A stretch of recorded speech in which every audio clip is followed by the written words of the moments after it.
Hey, good evening. Tonight we're going to talk a little bit about monitoring in the ICU. What we're going to talk about is how do we look for data?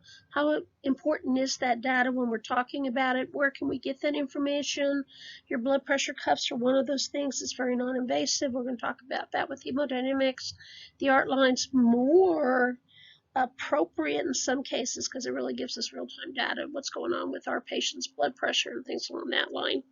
We're also going to talk about the efficiency and the adequacy of oxygenation in CO2 because that determines what's going on with our patient, both with oxygenation plus ventilation at that particular point.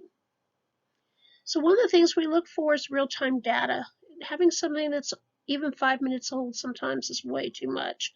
So we need to be constantly looking at our monitors, looking at our patients, trying to figure out what's going on with them. And so we're looking at the highest thing that we can get that'll tell us about our patients with the lowest risk for those patients.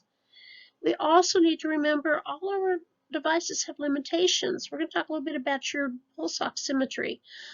Pulse oxes work well, but remember they have to be over the skin for example, the fingers or the toes or something like that. However, we also know that pulse oxes work really well over bed sheets and ink pens. So we have to be aware of that. So one of the things we come to rely on in our intensive care units that we have to be extremely careful of is the gadgets. We look, there's a monitor, beautiful monitor. Everybody goes in there, they'll tell you, oh, I love working in the ICU because there's the monitors and there's not much we have to do with our patients. Well, the monitors don't tell us anything except what they're monitoring. The patient is what's going to tell us everything. And so we need to know what's going on with this patient? What is this monitor telling us? Just because it looks good, does that mean the patient is good? Not necessarily. So we need to make sure that we keep that in mind. We have to know, are these artifacts, which are things that can correct themselves, or factious events that require intervention? If your patient starts coughing, you're going to end up with artifacts on your EKG machines. You're going to end up with artifacts if you want to call them on the ventilators. Once they stop coughing and they begin to relax, all this is going to go away. As compared to a factious event, for example, we see that they're having an MI. That is not going to resolve itself until something else is done. So we always need to take a look and see what's going on with these patients. So who is the best at monitoring? It's you and the rest of the ICU staff. One of the things you'll notice if you work in the intensive care unit is there's a close camaraderie in between the various staff members, and it's there because you guys have the same goal, which is to take care of these patients, get them home, and get them out of the hospital as soon as you can. So what we need to look at, pathology versus the number, fix the patient, not the numbers. One time I was in the intensive care unit. I went in, I'm looking at this patient. I'm looking at his monitor. His monitor is reading an SpO2 of 59%. And I'm sitting there going, there's a problem here. And I'd ask the nurse, what's been going on? And she says, well, don't worry about it all night. This thing's been reading 59%. Patient's going to get up, do a treadmill here in a little bit, stress test. So we're not going to worry about him. And I'm looking at this patient going, well, first of all, he's not going to get out of bed to do a stress test because he's really not that alert, conscious, or really not quite with us. And so what we did is we changed the monitor out, and it actually improved. It went up to 61%. And so then what we did, we said, he needs an ABG. We went ahead, got the order, did the ABG, and sure enough, his PaO2 was down in the 50s. And so at that particular point in time, what we did is we went and we found the case manager for the particular physician who was taking care of this patient. And we said to the case manager, do you want to see these ABGs before we call the physician? And she goes, I will call the physician, don't worry about it. And the gentleman ended up intubated and he was on a vent for a couple of days. The problem is, and this was the problem with this case with this gentleman, we relied on the numbers. The numbers don't look good, but everybody said don't worry about them. Nobody sat there and said, what's really going on with this patient? Okay, so some of the things we need to do is make sure, regardless of where we're working, ICU, general floor, wherever it happens to be, that we do our initial patient assessment. And if you remember, your initial patient assessment involves inspection, palpation, percussion, and auscultation. Now, some patients are right on the brink of having a really bad turn of events. In those cases, a lot of times we're not going to be able to move them a lot. We may not be able to auscultate all the lobes, percuss them, or even do some palpation.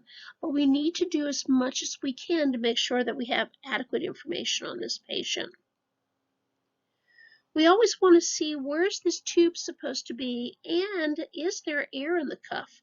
It's always interesting to go into the room. You go, "Good morning, Mr. Jones." Mr. Jones looks at you and basically tells you, "Can I have a cup of coffee?" Well, if Mr. Jones has an ET tube in and the cuff is up, he's probably not going to be able to ask for a cup of coffee. So we need to know, where was this tube taped the last time? If it's supposed to be at 23 and it's now at 19, we got a problem. That tube is migrated upwards. Always check your vital signs, your ECG, what's going on with these patients. It's not unusual. Every now and then we hear these stories that somebody just happened to be walking by. They look up at the monitor and they go, "Oh, that is not good." And you go into the room and you take another look at the monitor. You do a really quick assessment. The person's having an MI, and we can pick that up off the monitor. So we do have to keep an eye on those things. We also want to make sure that the circuit doesn't have a lot of water in it, nor is it really contaminated. It's always interesting because you can stand outside the room, and as the breaths are being delivered, you can actually hear the water rumbling in the circuit. And at that point in time, you're going to have to watch, because what's going on with your humidifier? And then is the vent appropriate? If you have therapist-driven protocols, sometimes that gives you the option of making some changes to your settings, your preliminary settings. But if you don't, then your physician is the one who needs to make these settings. So you need to know, is your vent where it's supposed to be? And there's your settings that we talked about. How is the patient tolerating this? If it's your patient, you look at them and they're profusely sweating, they're diaphoretic, there seems to be a problem in that room. Perhaps it's too warm for them, or perhaps the heater is not set as it needs to be and the temperature is too high. So we need to take a look and see what is going on with these patients and how comfortable they are. One thing we don't think about, and this is something that's really, really important, it doesn't matter, are you in the ICU, the general floor? If you have a patient who cannot reposition themselves and you notice that the sheets are gathered or folded underneath them or the blankets are halfway underneath them, that is not comfortable and the patient can feel that. And so what we need to do is, if we see something like that, get somebody to help you. Straighten that sheet out. Move the drawer sheet if you need to. Get everything straightened out. Make these patients more comfortable. If they're up a little bit and you notice that their knees are in their chins, you got to move them. They're not going to be able to breathe. I love the digital chest x-rays. They're right there where you need them. So you always want to take a look at those x-rays and find out what's going on. A lot of times, if the radiologist is around, sometimes your pulmonologist is around, you're looking at an x-ray. If they have some time, they'll walk by. You can ask them, "Hey, can you take a look at this for me? Is this really what I'm looking at? Is this what I'm really seeing? Let's see where everything is at this particular point." So take a look at those x-rays. So there you have it: inspection, percussion, palpation, auscultation. What do they sound like? A lot of your patients on ventilators, you're going to hear some almost like little crackling going on. Has to do with the fact that the breaths are being delivered, okay? So just take a look at them. Your artificial airway, a very important factor, affects your work of breathing. What size is it? Where is it? What's going on with it? It does affect your flow. A size 6 ET tube is a size 6 ET tube, a little bit bigger than your Jack-in-the-Box drawer. And there it is, small ET tube, secretions in the ET tube, kinks, bends, anything along that line is going to increase your patient's work of breathing. Egan's sometimes will tell you they want 8 to 9 for women, 9 to 10 for men. You're also going to see sometimes they're going to tell you anything greater than 7.5 for women, anything greater than 8 for men. You're going to find patients who come in with size 6 ET tubes in place. The anesthesiologist or whoever intubated will tell you that the airway was not good. Remember the Mallampati score? I'm sure Teresa talked to you about it. That's going to affect the size of the ET tube you're going to put into your patients. And then remember, if they're on a mode where they have spontaneous breathing and they are doing spontaneous breathing, let's think about adding a little bit of pressure support. Make it much easier for them. And there sits your ET tube. Airway effects, lovely picture of the airway. As you can see, there's a little bit of resistance going on here.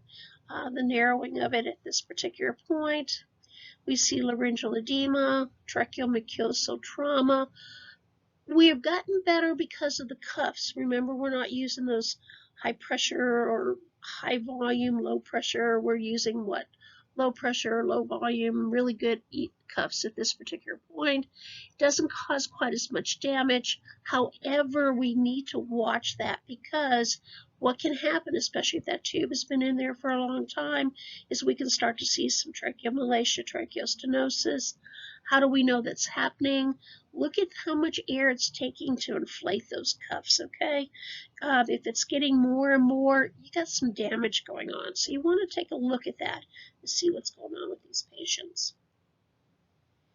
Contamination of the lower tract, very easy if we're not watching what we're doing. A lot of times the nurses will tell you you cannot put lavage down an ET tube. You're going to contaminate the lower airway. Sometimes, though, if these patients have really thick secretions, and especially your trach patients, you're going to have to lavage them to get the secretions moving. One of the things you'll hear is, well, you guys in respiratory think that all that lavage is going to mix and make the secretions much, much thinner. No, we're cutting down the resistance of the tube. We're giving ourselves something to slide these really, especially thick, tenacious secretions over. So it really, really works well. One thing to think about, if your patient has pulmonary edema, I don't think you need to lavage them. Sinusitis is one of the side effects that we see. We talked a little bit about that from the effects of ventilation. We have bypassed the humidification system. For far too many years after VAP became more noticeable, we started to remove the heated humidity from the systems. And people would sit there and tell you, you know, our supply of mucomist has gone up. We don't know why. Well, it's because all you had were HMEs on the systems. Even when you looked at the literature did not support the removal of heated humidity.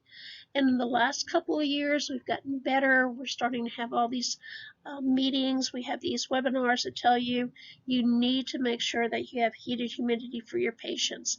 You're going to destroy the airway epithelium. You're going to have problems with it. It does not contribute to VAP. So make sure that your patient has appropriate humidification. Also look for skin breakdown. Especially when we were taping, you would see sometimes that you would have skin tear. Some of these folks get very, very delicate skin. Even if you're using some of the Holter monitors and other monitors too, you can also see that some of the skin may begin to break down because of the tightness of the tape or whatever else is going on. So take a look at that. You do it with your trachs, do it with your ET tubes also. So some things that we see with general patient assessment, the temperature, pulse is a little bit higher, your blood pressure about 120/80 is pretty good. Respiratory rate, I'm going to tell you 12 to 20. However, I'm also going to tell you if your patient has a set respiratory rate on a ventilator of 30 breaths per minute, you're way outside that range. Pulse oximetry, 92 is one that we sometimes shoot for. Remember, we're looking for PaO2 somewhere between 60 to 100. Patients who have COPD or neuromuscular diseases, make sure you talk to that physician, especially if these guys have had their disease for quite a while, let's put it that way. And sometimes maybe what you have to do is take that pulse oximetry and bring it down to about 85%, 88%, somewhere around there. So don't be afraid to talk to your physicians. Look at your charts, understand what's going on with these patients, and then provide good patient care. And there it is a little bit. This is one of the nursing cartoons, which are always cool. They do a really, really nice job. So again, humidification, airway temperature. Why do we humidify? Prevent hypothermia, the cessation of airway secretions, destruction of the airway epithelium, atelectasis. You can use an HME. Remember, they're really good for about 24 hours. After that, replace them with something heated. If your patient has a low body temperature, no humidity when they're put on a ventilator, don't wait that 24 hours. Go ahead and put them on a heated humidifier. And we're just going to watch and make sure the patient's breathing appropriately, and we're going to make sure that the humidifier is working as it needs to. So oxygenation, how important is oxygenation? Well, you guys know that if a patient is hypoxemic, and especially over a long period of time, we're going to have problems, anoxic injuries. If it's bad enough, then the patient will die from the fact that they're really hypoxemic. So we really have to watch our oxygen too. Adequacy of oxygenation, how do we know a patient has enough? Well, let's look at that P little AO2, that S little AO2. Remember, they're very closely related. Your SpO2, which is your pulse ox, and then your transcutaneous oxygen measurement. We do more transcutaneous monitoring with babies than we do with adults. Part of the reason is adults have thick skin, babies are very thin-skinned. You're going to talk about this in fifth semester. One thing about the transcutaneous monitors, you can either do oxygen or CO2. If you want to do both, you're going to have 2 monitors. The little probe has to moved about every 4 hours. It has to have the little cup that holds it heated to about 44 degrees. A question on the board is, you just remove the little probe. You notice from that the area is slightly pink. What does that tell you? And the answer is that it was working appropriately, okay? So you do have that at that particular point. It cannot be put over bones. It has to be over tissue, okay? We know it could be adequate, but how efficient is it? Is it getting to where it needs? Is it doing what it needs for us? And so some of the efficiency is going to be your A to A ratio, your A to A gradient, your P to F. We're going to take out the RI, which is your respiratory index. We're not doing that anymore. And then the big one for us is the QSQT. Remember, that's your classic Shunt equation. And that's the one that's going to tell us really what is going on with this patient's oxygenation. So some of the things we can look at, FiO2, PiO2, you can see the rest of them on here. CaO2, you don't need very much with the CaO2. You can get that from your ABGs. Your DO2, which is your delivery of oxygen. And then make sure you understand the curve. You understand it better than most people, so make sure you take a look at that.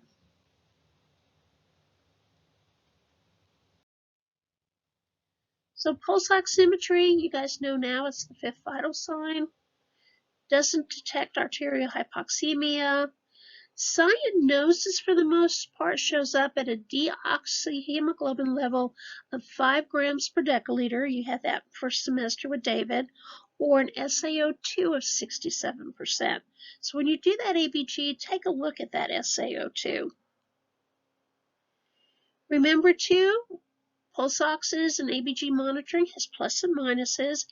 It is possible to do an ABG and go through a vein and get a mixed venous gas. It's not going to be the best in the world. You can't use it for much anything. But if your patient's been satting okay and the pulse oximetry looks good, and all of a sudden you get this printout from your ABG machine that doesn't make sense, and the blood looks a little bit darker than you thought it should, you would need to make sure that you didn't go through the vein and pick up some venous blood. So some things to remember, your pulse ox reflects the O2, not the CO2. It has a lot of artifacts, false readings. We're getting better, but it's still a device, and because it's a device, it's going to have issues with it. Oxygen consumption, one of the things, and I always found this interesting, we use approximately 250 mLs of oxygen every minute. We send out 4 times that much. So you're normally delivering somewhere around 1,000 mLs per minute. If you remember, you're going to use that VO2 as part of your respiratory quotient. We're going to look at how much of that oxygen was consumed and used to produce CO2 to determine if that patient's respiratory quotient is normal. Do you remember what that normal value is? Something to think about. We increase your oxygen consumption with stress, activity, temperature. If you're a patient, and here's something that I need to mention. I mentioned once before, I'm going to mention again. You have a lot of folks who come to visit their loved ones in the ICU. You talk to them and they're looking at their loved one and they're going, he does or she doesn't look comfortable. And we're going to tell them he's a little stressed today, a lot of activity, a lot of things were going on. Well, you know, he or she's got a lot of medication on board. There's no reason they should be stressed. They should be sleeping and comfortable. They don't understand the drugs. They don't understand the situation of the ICU. Don't stand there and give them a 20-minute lecture on this. What you need to basically do is just say, we understand that, however, okay? Remember, too, is if your temperature goes up, your level of oxygenation usage also goes up. So how do we measure this? You're going to talk about this again in 5th semester. QT, which is cardiac output, is equal to your VO2 divided by your Ca minus CVO2. When you see this in a formula, they normally expect you to remember Ca minus CVO2 is about 5%. Okay? And you can also find your oxygen delivery usage or consumption if you know your cardiac output times your CaO2 minus CVO2. Remember your alveolar arterial gradient. It does tell us that there are gas exchange problems. Remember, on 100%, anything greater than 350 is an indicator for support. On 100%, anything less than 350 means now we can look at weaning this patient or liberating them. It does take into account your PaCO2. It eliminates your hypoventilation. Hypercapnia is the sole cause of the hypoxemia. I thought this was kind of a cool picture. We sometimes forget how much space do you really have to get the blood and the oxygen across that alveolar capillary membrane. Some ratios and indexes we use. You remember your ratio, the A to A ratio is stable with your FiO2 changes. You have your 3 levels at that particular point. The P to F is one of the most reliable determinants of ARDS, okay? And it does tell us a little bit about the gas exchange if the FiO2 is greater than 0.5 and the PaO2 is less than 100. Normally, in this case, it's telling us that this patient is not exchanging very much gas. And then there's the oxygenation index. This gives us an index that accounts for FiO2 and mean arterial pressure. We can talk about this with adults most of the time, though. This is with babies. This is shown up now on your matrix, so they do expect you to understand it. You're going to talk quite a bit about this in perinatology. And then your shunts, it's QSQT, most accurate, reliable measurement of O2 efficiency. And remember, in order to do this appropriately, you need to have the pulmonary artery catheter or the Swan scans in place. And what you're going to do is draw that CVO2 from the distal port of that PA catheter. It is affected by your VQ mismatch, your SVO2 and your FiO2. Has to be calculated on 100% oxygen. Anything less than 100% oxygen is a venous admixture. We can also do lung injury scoring. This Murray's lung injury score, when you look in the book, it talks a little bit about it, and you can see the page there. They're going to give you that this was actually back in like 1959, 1970s. Murray came up with his in 1988. It's still out there. They still do take a look at it. There's 4 things you look at: chest x-ray, P to F, PEEP, and compliance. There's different ratings. And what you do is you take all those ratings, you add them up, and then you divide them by how many of those ratings you actually did. And that gives you all of that good stuff that goes with it. And that's basically what the score looks like, okay? 0 is the best, 4 is the worst. Ventilation, this is your PaCO2. You also have adequacy of ventilation. How do we know your ventilation is adequate? Your minute ventilation is adequate, okay? Your PaCO2, your end-tidal CO2, we're going to talk a little bit about those. Interesting comment in your book. Basically, it talks about your capnography and your end-tidal CO2. We're going to talk a little bit about that. And it basically says, remember, we're going to use it when we intubate our patients, but you don't have to use it as a daily measurement for our patients who are in the intensive care unit. And I think one of the things we're missing sometimes is that we do that, and then sometimes we don't do it. And so we really need to be aware of it, be able to take a look at our capnographs, and we can find out sometimes what's going on with our patients. And then we also have our transcutaneous monitors for CO2 also. Efficiency, only 2, BDVT, which is your dead space, and then your minute ventilation versus your PaCO2. If your PaCO2 is going up, remember your VE has to go down. That is not very efficient ventilation. So the single best index of effective or adequate ventilation is really your PaCO2, because it tells us what's going on with these patients. And remember, your alveolar minute ventilation and your PaCO2, as one goes up, the other has to go down. And so it's the standard we use to assess the adequacy of ventilation in the ICU. Remember, too, your pH is the governing factor as to whether or not your PaCO2 is adequate. If your pH is normal, that PaCO2 is within its, and I'm going to say normal range, based on that pH. What's going to eventually happen? That pH is going to slowly work its way up. And as it does, we're going to see that PaCO2 work its way down. And then we have physiological dead space, anatomic, you have alveolar, and the mechanical dead space. Some of the books will tell you physiological dead space is really anatomic and alveolar.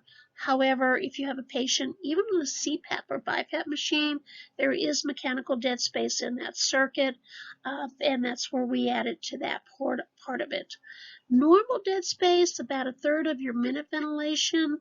If you remember looking in your book, normal dead space is between 0.25 to 0.4.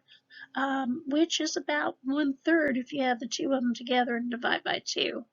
Anything, remember, with the ventilators 0.4 up to 0.6, we consider normal on our vented patients.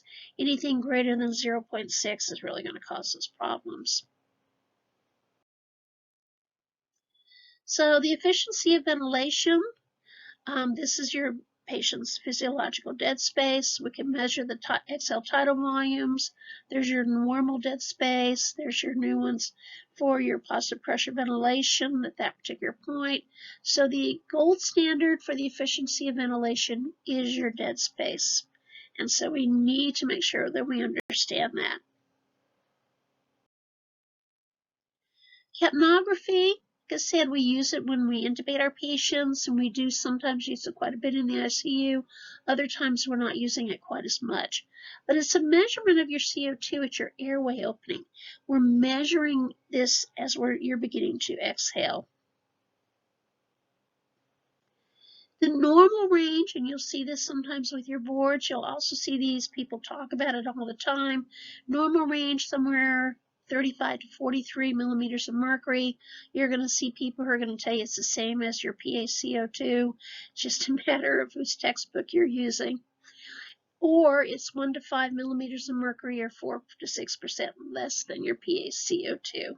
So you're going to see these different numbers tossed about to say what is the normal Petco. It is a non-invasive index of the adequacy of ventilation. We also have the formula where we can work out your dead space. It's called the modified Bohr equation, and people go around and tell you it's Paco, Pico, Paco, which means we're doing PaCO2 minus PETCO2 divided by our PaCO2. And this is a normal capnograph. If you don't look to see what you have, this almost looks like volume ventilation, okay? But if you look at this, you can see that it's measuring. Let's grab our little pointer here. There we go. We're actually measuring our CO2 at this particular point, okay? So there's my little pointer, and it tells you right up here, CO2, millimeters of mercury. This one, they're telling you normal capnographs. I told you sometimes they'll tell you it's 35 to 45 millimeters of mercury. Most of the time, we're looking at somewhere 35 to 43. Interesting too, a lot of times when you see these capnographs, you'll see this tracing. And then if you look over here, you see the trend. And the trend is that breathing. We're looking at how this patient is breathing. And if you remember way back from emergency care in the deep dark ages of third semester, we talked about trending this during CPR to see how well your patient was doing. The parts of this waveform, basically A to B, which is the lower section here, that's your baseline. B to C is the expiratory upstroke, okay? You're beginning to exhale. C to D is the plateau. You're continuing to exhale at this point, and we're exhaling more CO2 at this particular point. D is where you're going to measure your Petco. Okay, so that is the point at that particular point. And then on inspiration, then we're going to go back to that baseline. And sometimes people will say, well, why does it drop all the way back to baseline? If you stop and think about it, when you're inhaling, how much CO2 do you really inhale? And that's where you get that difference with the baseline.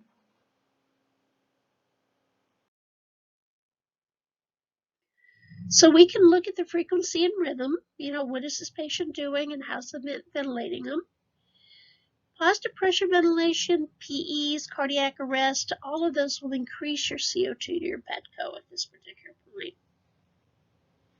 Exercises, large tidal volumes, feeding patients, the metabolic issues can increase your Petco to your PaCO2 at this point too. And if you remember when you were talking with Therese in advanced pulmonary diagnostics, you talked about exercise testing. Remember when you're exercise testing, you reach your anaerobic threshold, and at that point you're producing a lot of CO2, very, very little O2. So these are just two, as you can see, comparing a normal and bronchospastic waveform. Here's your normal, here's the baseline, the upstroke, the plateau, the Petco, and then the inhalation. And it looks nice and normal. And you can see here's 40. 40 is a good number to remember. Down here with the bronchospasm, they call this sort of a shark fin. Yeah, give or take. Depends on your eyes. But if you notice with it, it doesn't go up to 40. In this case, it's going maybe to about 20 at this particular point. So if you were to walk in and see something like this, that should trigger into your mind that there's something going on with this patient. And your book has some of these, and there's a handout that I'll get for you guys that'll also show you some of these. These show up both on your regular board, and if you're going to take the ACVCS, you'll see some of these on your exam also.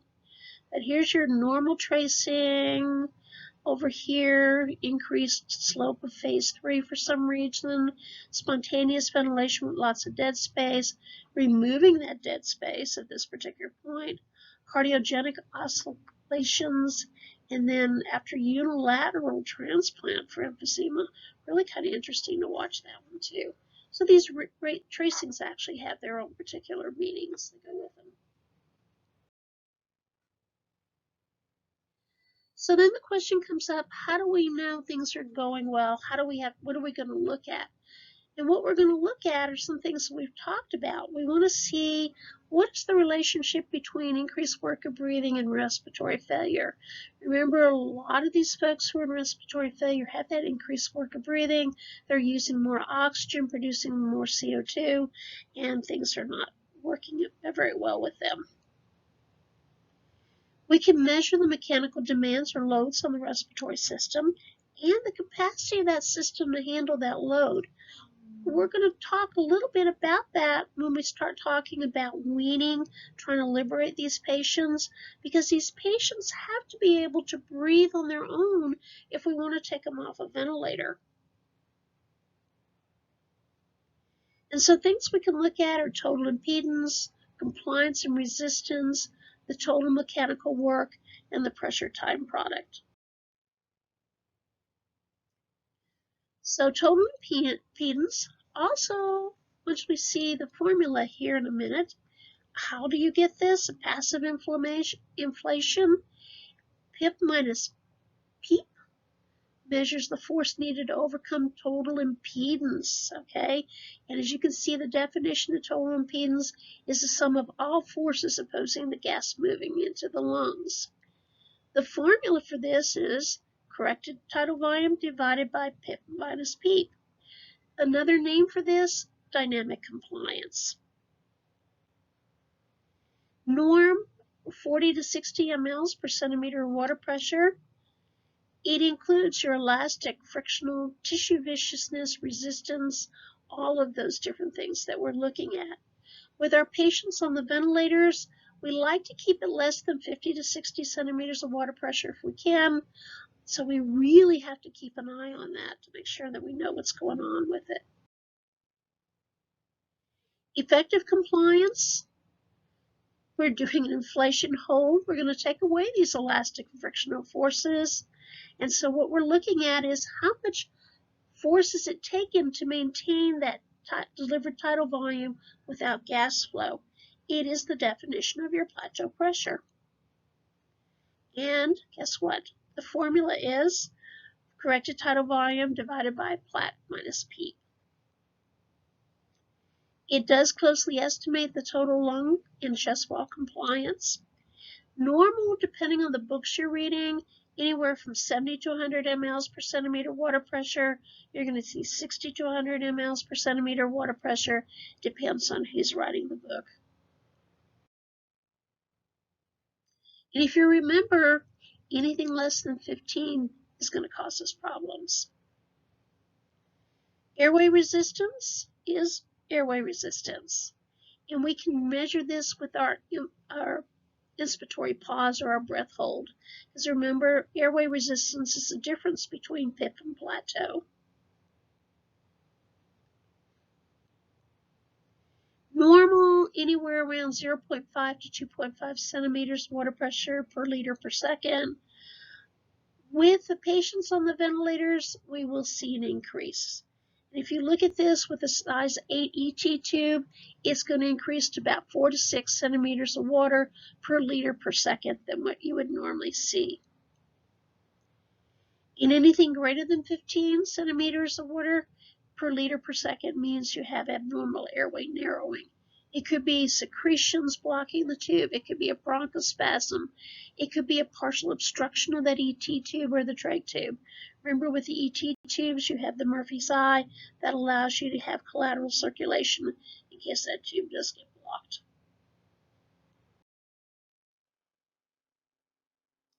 Okay, so we're going to look at the work of breathing. You have to look at what the work is being done on the lungs and the work that's done on the thorax. And you have to also look at the work that's imposed by your ET tube and your circuit in order to get a realistic measurement. And you can only measure this with full support. And there's your formula for it. The easiest measurement that we use is called your RSBI, which is your Rapid Shallow Breathing Index. And basically what it is we're going to take your spontaneous respiratory rate divided by your spontaneous tidal volume in liters. And we can calculate that to figure out how much work is being done. Another thing they have done is they've also put thin catheters into the stomach and pulled it back to the lower third of the esophagus. And you can sometimes tell from that occluded pressures at those areas. Another thing that we can look at is your ventilatory capacity. And this one is the respiratory system to handle this workload. Are you strong enough, and do you have that endurance to be able to stay off the ventilator? We do that when we're doing our weaning and trying to liberate our patients. Sometimes the physicians are in there going, we need to get this patient off the ventilator. Let's go ahead and extubate them, bring the BiPAP machine in here, and then we're just going to go ahead and set them up on the BiPAP.